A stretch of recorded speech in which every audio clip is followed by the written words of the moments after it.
came into the England team in '95 and David Seaman was England's #1.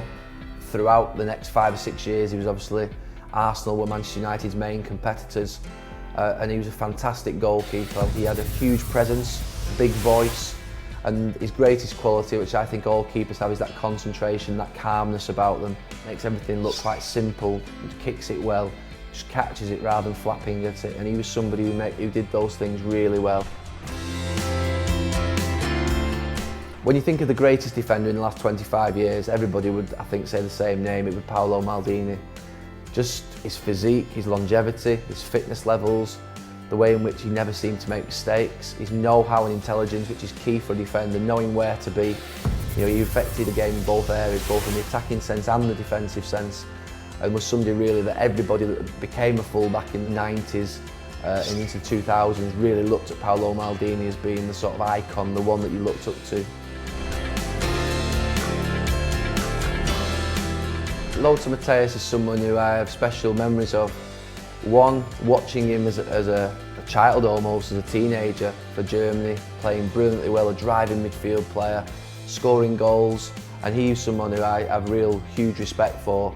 I think every team, great team, has somebody like him that basically holds them together, that leader character. Like I say, and he's adapted his game like all great players do throughout their career. Someone who started as a midfield player but then went further back. And I think that's a real sign of a great player.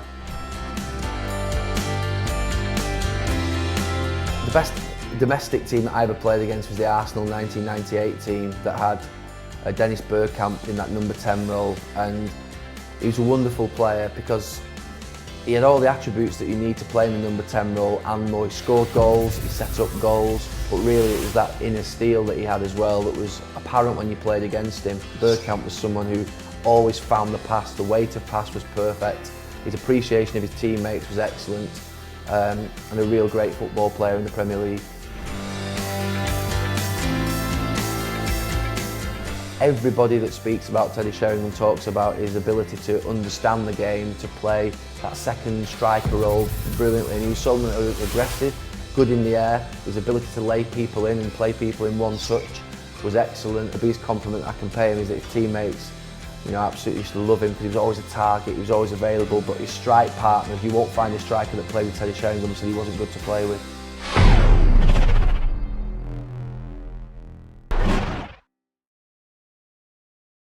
Out now on Xbox One.